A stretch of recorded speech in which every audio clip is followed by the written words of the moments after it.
भारत में कोरोना से संक्रमित मरीजों की संख्या 60 लाख से अधिक हो चुकी है और इससे मरने वाले लोगों की संख्या 95,000 से ज्यादा है। इसलिए इसे आप गंभीरता से ही लें। तालाबंदी के कारण स्कूलों की शिक्षा पर बहुत बुरा असर पड़ा। साधारण प्राइवेट स्कूल भी बंद हो गए, जहां साधारण लोगों के बच्चे पढ़ा करते थे। सरकारी स्कूल के बच्चे भी पढ़ाई से दूर हो गए। वो ऑनलाइन शिक्षा का लाभ नहीं ले पा रहे हैं क्योंकि बातें ही होते रही डिजिटल इंडिया की। लेकिन अभी भी कुछ शिक्षक ऐसे हैं जो बच्चों को पढ़ाने के नए नए तरीके निकाल रहे हैं। सोनभद्र से प्रभात कुमार और आलोक पांडे की ये रिपोर्ट देखिए कि कैसे कुछ अच्छे शिक्षकों ने मिलकर एक चौपाल का आइडिया निकाला है, जहां पर देह से दूरी का पालन करते हुए बच्चों को बिठाया जाता है और पढ़ाया जाता है। पूर्वी यूपी के पिछड़े हुए सोनभद्र जिले के कलकहरी बहरा गांव में एक सरकारी प्राइमरी स्कूल में पढ़ाती हैं वर्षा रानी। उन्होंने गरीब घरों के बच्चों की मदद के लिए एक अनूठा तरीका निकाला है। जहां कोरोना की वजह से स्कूल बंद हैं, मोबाइल नेटवर्क नहीं आता और ना टीवी है, वहां ये चौपाल क्लास है।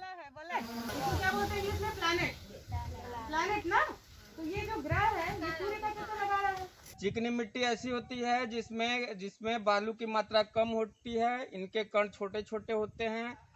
जहां वर्षा रानी और उनकी तरह के अन्य शिक्षक स्कूल से लगे गांवों में अपनी पहल पर जा रहे हैं। पिजन और बच्चों को उनके घरों से बाहर ही इकट्ठा कर पढ़ा रहे हैं। स्पैरो यानी चिड़िया। इसके लिए उन्होंने पहले माँ पिता को भरोसे में लिया और सामाजिक दूरी पर अमल के सख्त नियम रखे। शासन के निर्देश से हम लोगों ने ई पाठशाला का संचालन किया, लेकिन गांव में मोबाइल और एंड्रॉइड फोन के कमी के कारण ये सिस्टम हम लोग कोशिश कर रहे हैं और लोगों को अवेयर कर रहे हैं कि हाँ वो जागरूक हों और ज़्यादा से ज़्यादा जुड़ें।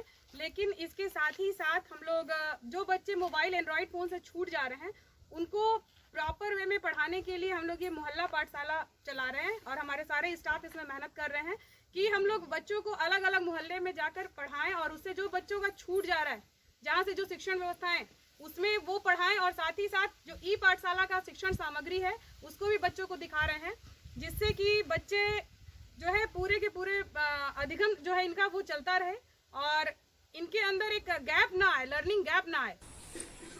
सोनभद्र यूपी की राजधानी लखनऊ से 370 किलोमीटर दूर है। नीति आयोग के मुताबिक देश के सबसे पिछड़े 112 जिलों में आता है और यहाँ 2.5 लाख से ज्यादा बच्चे इन स्कूलों में जाते हैं। जिला प्रशासन का अनुमान है कि इनमें से आधे से ज्यादा बच्चों के पास ई लर्निंग या टीवी के जरिए शिक्षण की सुविधा नहीं है। इस वजह से इन अनौपचारिक चौपालों की अहमियत काफी बढ़ गई है। एक छोटे से किसान परिवार के बेटे विकास कुमार इसको महसूस करते हैं। कोरोना वायरस के चलते में हम लोग के पास बड़ा वाला मोबाइल नहीं है, इसलिए हमारे मैम जी या सर आकर हम लोग का मोहल्ले में पढ़ा रहे हैं। क्या क्या पढ़ाते हैं बेटा आप लोग को? हम लोग को इंग्लिश, हिंदी, गणित, मैथ ये सब पढ़ा रहे हैं। तो आप लोग को अच्छा लग रहा है पढ़ाई हो रहा है? तो हाँ, हम लोगों को अच्छा लग रहा है। मास्टर साहब खुद आते हैं हमारे गांव के बगल, घर का बगल में एक थोड़ा सा जो एक रूम है, उसी पे बच्चे को बुला करके दूरी बिठा करके पढ़ा रहे हैं। पहले से भी लॉकडाउन में भी आए थे, एक 2 चक्कर देख रहे थे कि बच्चा ज़्यादा घूम रहे थे जब स्कूल बंद था। तो फिर जो कि आए 2-3 महीना के बाद, 2 महीना के बाद में लगभग में, तो मतलब बच्चे पे ध्यान दे रहे हैं, बच्चे को पढ़ा रहे हैं, बच्चे लगभग ठीक जा रहे हैं। जहाँ पे नेटवर्क नहीं है वहाँ पे मैं देखा कि कुछ अध्यापक ऐसे हैं जो कुछ बच्चों को इकट्ठा करके दूर दूर बैठा के एक चौपाल शिक्षण की अवधारणा के साथ उनको पठन पाठन का काम कर रहे हैं। तो निश्चित तौर पे मिशन प्रेरणा का जो कॉन्सेप्ट चल रहा है विभाग का, इस दिशा में यह सकारात्मक पहल होगी और इसका सकारात्मक परिणाम भी आएगा। ये एक छोटा सा, बहुत छोटा सा एक वायरस है, कोविड-19 कोरोना वायरस है ना, संपर्क में आएंगे अगर हम। अब तक इस तरह की कक्षाएं कुछ सरकारी शिक्षकों की निजी पहल का मामला है, जिनसे देश के सबसे गरीब बच्चों को मदद मिल रही है। लेकिन अगर इनको सांस्थानिक रूप मिल जाए तो पूरे यूपी के तमाम सरकारी स्कूलों के बच्चों की बेहतर शिक्षा सुनिश्चित की जा सकेगी। 17 17 17 34 17 51 17 64 सोनभद्र में प्रभात कुमार के साथ आलोक पांडे, NDTV इंडिया।